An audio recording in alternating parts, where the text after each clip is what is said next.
Assalamualaikum warahmatullahi wabarakatuh. Innal hamdalillah nahmaduhu wa nasta'inuhu wa nastaghfiruh wa na'udzu billahi min sururi anfusina wa min sayyiati a'malina may yahdihillahu fala mudhillalah wa may yudlil fala hadiyalah.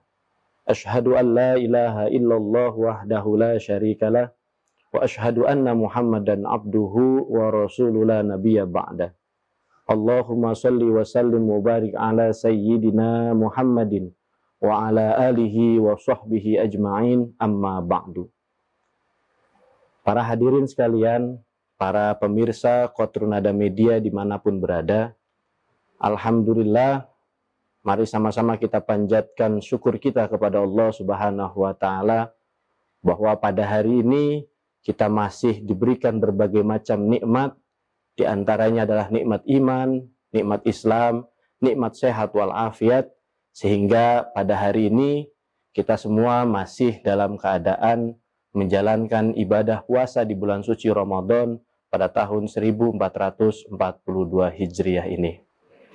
Hadirin sekalian, Allah Subhanahu wa Ta'ala telah berfirman dalam surat Ibrahim ayat ke-7.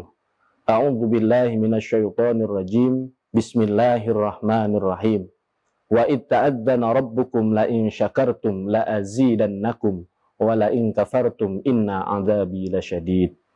Yang artinya, dan ingatlah ketika Tuhanmu memaklumatkan, sesungguhnya jika kalian bersyukur kepada Allah Subhanahu wa Ta'ala atas nikmat yang telah diberikan, meniscaya akan ditambahkan nikmat tersebut. Akan tetapi, jika kalian atau kita semua ingkar atas nikmat yang telah diberikan oleh Allah Subhanahu wa Ta'ala, maka Allah Subhanahu wa Ta'ala berfirman, Inna azabi lasyadid. Sesungguhnya azabku sangatlah pedih.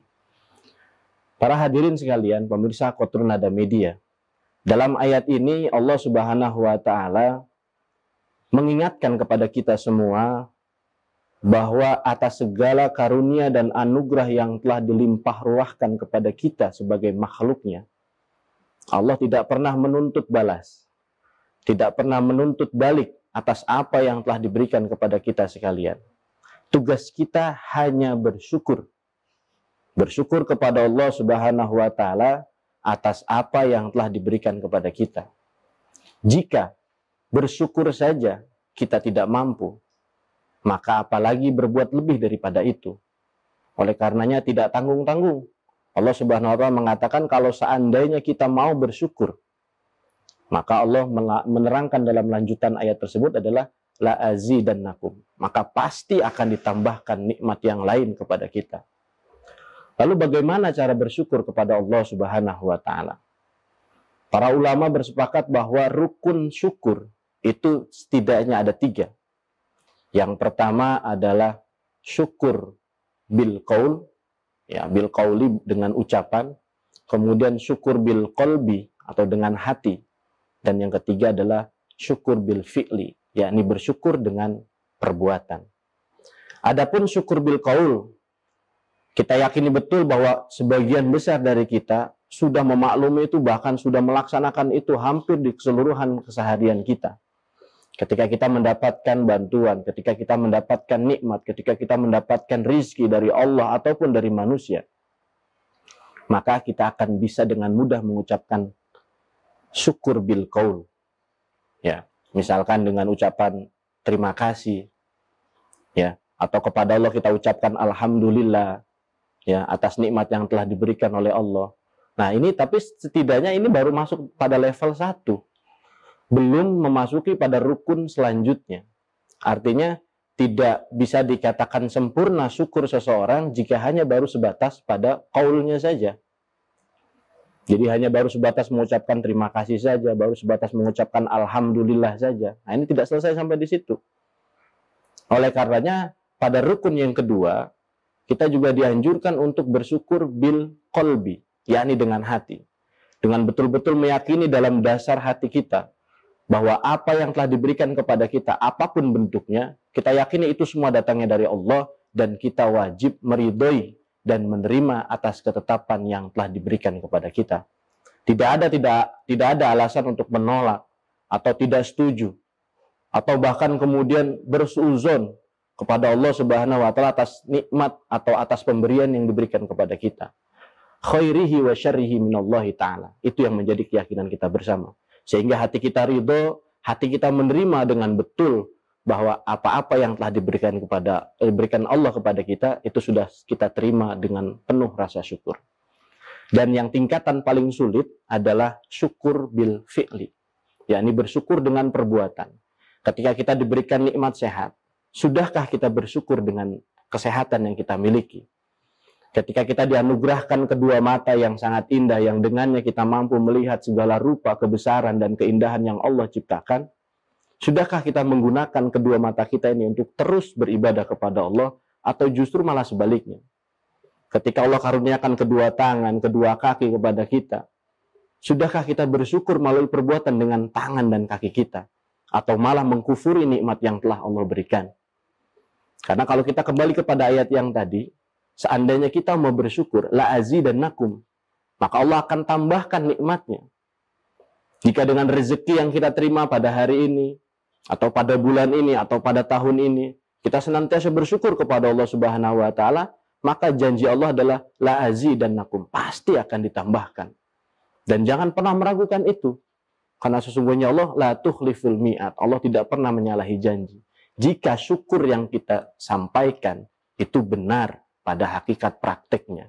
Tidak hanya syukur bil qaul saja, tetapi bil qaulnya juga, bil qalbinya juga, dan tentunya bil fi'linya juga. Sehingga ketika 3 poin ini sudah terlaksana, maka balasan la azidannakum pasti akan kita dapatkan. Lalu bagaimana jika kita tidak bersyukur kepada Allah? Maka bersiap-siap. Karena di lanjutan itu juga Allah memberikan satu peringatan keras, warning kepada kita semua. Wala in kafartum, kata Allah, inna adzabi lasyadid. Kalau seandainya kita kufur ini berarti lawan kata dari syukur. Ya. Artinya jika kita tidak bersyukur, tidak mau bersyukur atau enggan bersyukur kepada Allah, inna adzabi lasyadid. Maka kata Allah Subhanahu wa taala, sesungguhnya azabku sangatlah pedih. Oleh karenanya tidak ada alasan juga bagi kita untuk tidak bersyukur kepada Allah. Kita sudah diciptakan, ya, dari mulai alam ruh sampai kemudian masuk kepada alam rahim ibu kita, kemudian keluar ke alam dunia. Berapa banyak nikmat yang telah diberikan Allah kepada kita. La tuhsuha. Kita tidak akan pernah sanggup untuk menghitung nikmat yang telah Allah berikan. Jika dikonversikan ke dalam bentuk materi, kalau mau dikonversikan dalam bentuk rupiah misalkan, nikmat nafas saja. Berapa banyak orang yang terpaksa harus membeli oksigen ketika di rumah sakit, lantaran tidak bisa bernafas seyogyanya kita semua yang dalam keadaan sehat. Berapa uang yang mereka keluarkan untuk membeli satu tabung oksigen yang dibutuhkan setiap harinya untuk sekedar bisa bernafas. Dan jika itu dikonversikan dalam bentuk rupiah, lalu berapa yang harus kita bayar jika kita sudah bernafas semenjak kita keluar dari rahim ibu kita? Sampai dengan hari ini, sudah berapa hari, sudah berapa tahun, sudah berapa puluh tahun. Maka berapa konversi rupiah yang harus kita bayarkan kepada Allah? Maka la tuhsuha, Allah tidak meminta itu. Allah nggak pernah minta kita untuk menghitung, karena nggak akan sanggup. Begitu banyaknya nikmat yang telah Allah berikan. Maka selayaknya, bahkan wajib bagi kita untuk sekedar bersyukur dengan cara bersyukur yang baik dan benar. Ketika rasa syukur yang kita sampaikan itu sudah baik, sudah benar, sudah memenuhi rukun-rukun yang tadi disampaikan, maka niscaya kategori la azidannakum pasti akan kita dapatkan. Apalagi di bulan suci Ramadan ini. Kita juga masih berduka dengan adanya pandemi yang masih mewabah di negeri kita, bahkan di dunia pada umumnya. Bahwa kita masih dalam keadaan yang dibayang-bayangi oleh wabah, dan alhamdulillah Allah masih menjaga dan melindungi kita. Semoga terus, dan Allah juga akan melindungi seluruh keluarga kita, saudara-saudara kita, sahabat-sahabat kita dimanapun mereka berada, senantiasa dilindungi oleh Allah Subhanahu wa ta'ala. Ini pun merupakan nikmat yang patut untuk kita syukuri. Oleh karenanya, jika di bulan suci Ramadan ini kita sudah diberikan begitu banyak nikmat, maka tugas kita selanjutnya adalah bagaimana bersyukur atau mensyukuri nikmat di bulan suci Ramadan ini.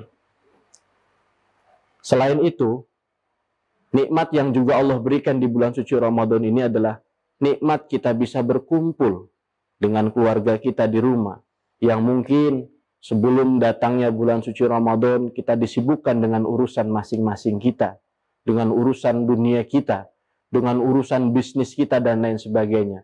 Alhamdulillah, dengan adanya bulan suci Ramadan ini menjadi momentum kita untuk dapat berkumpul, menjadi momentum bagi kita untuk muhasabah, mengintrospeksi diri kita. Apakah ada kesalahan? Apakah ada kekurangan? Mari sama-sama kita perbaiki di tengah bulan suci Ramadan ini. Sehingga bulan Ramadan tidak hanya berlalu begitu saja, melainkan meninggalkan bekas. Ya, meninggalkan athar yang baik bagi kita untuk kehidupan kita selanjutnya. Jika yang bulan Ramadan kemarin masih lalai dengan ibadah-ibadah sunnahnya, di bulan Ramadan ini, mari sama-sama kita perbaiki. Yang tahun Ramadan kemarin masih malas mulutnya untuk sekedar membaca ayat Al-Quran, maka di Ramadan ini, mari sama-sama kita giatkan kembali lisan kita, mulut kita untuk senantiasa membaca Al-Quran. Kalau yang tahun kemarin, di Ramadan kemarin, masih enggan atau malas untuk sekedar bersedekah, mari sama-sama di bulan Ramadan ini kita tingkatkan sedekah kita. Kita tingkatkan seluruh amal perbuatan kita yang mudah-mudahan segala apa yang kita berikan di bulan suci Ramadan ini diijabah dan diridhoi oleh Allah Subhanahu wa taala. Sehingga kita termasuk dalam kategori minal muttaqin, bagian daripada orang-orang yang bertakwa, orang-orang yang senantiasa menjalankan apa yang diperintahkan oleh Allah dan senantiasa menjauhi apa-apa yang dilarang oleh Allah Subhanahu wa taala. Dan cara untuk agar menjaga diri kita untuk tetap bisa bersyukur kepada Allah adalah jangan pernah membandingkan satu nikmat dengan nikmat yang lainnya, antara nikmat satu orang dengan orang yang lainnya. Karena sesungguhnya kita semua berada pada sisi yang berbeda, pada makom yang berbeda, tidak sama. Para ulama kita juga pernah menasihati kita dalam satu makalah yang berbunyi, unzur ila man huwa asfala minkum wala tanzuru ila man huwa fawqakum. Dalam urusan rizki, dalam urusan nikmat, unzur ila man huwa asfala minkum. Lihatlah kepada orang yang berada di bawah kita. Wala tanzuru ila man huwa fawqakum. Dan jangan melihat kepada orang yang berada di atas kita. Sehingga mudah untuk memunculkan rasa syukur. Jika hari ini kita baru memiliki sepeda motor, jangan terlalu melihat orang-orang yang menggunakan mobil, sehingga akhirnya tidak muncul rasa syukur dan malah muncul rasa kufur. Lihatlah kepada orang-orang yang masih menaiki sepedanya. Yang masih menaiki sepedanya, jangan melihat kepada yang naik motor dan yang naik mobil, karena akan sulit untuk memunculkan rasa syukur dalam dirinya. Tetapi lihatlah kepada orang yang baru berjalan kaki. Ya, alhamdulillah sudah bisa naik sepeda. Ya, setidaknya pada jalan yang datar bisa dalam waktu yang cepat. Ya, tapi kalau orang yang jalan kaki butuh waktu yang agak lama. Yang punya kaki pun tidak usah melihat yang di atasnya, cukup melihat yang di bawahnya. Alhamdulillah punya kaki masih sehat, masih bisa digunakan untuk berjalan. Berapa banyak orang yang hari ini terbaring di rumah sakit, memiliki kaki namun tidak berfungsi. Nah, sehingga dengan begitu, muncullah rasa syukur. Alhamdulillah ya Allah, telah kau berikan karunia, nikmat, anugerah kepada kami. Ya, jadi tidak melihat kepada orang yang berada di atas kita, sehingga sulit untuk memunculkan bagaimana mau bersyukur dengan kakinya, kalau yang dilihat adalah orang yang senantiasa kemana-mana menggunakan mobil, dan lain sebagainya.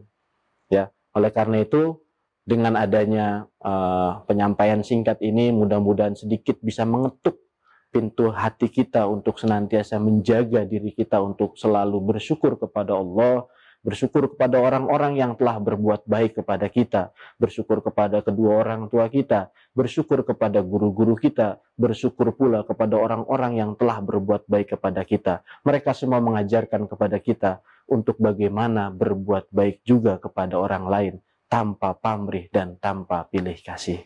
Demikian yang bisa saya sampaikan di bulan suci Ramadan ini. Mudah-mudahan dimaafkan apabila ada kekurangan dan kesalahan. Kiranya demikian. Wallahul muwaffiq ila aqwamit thoriq. Wassalamualaikum warahmatullahi wabarakatuh.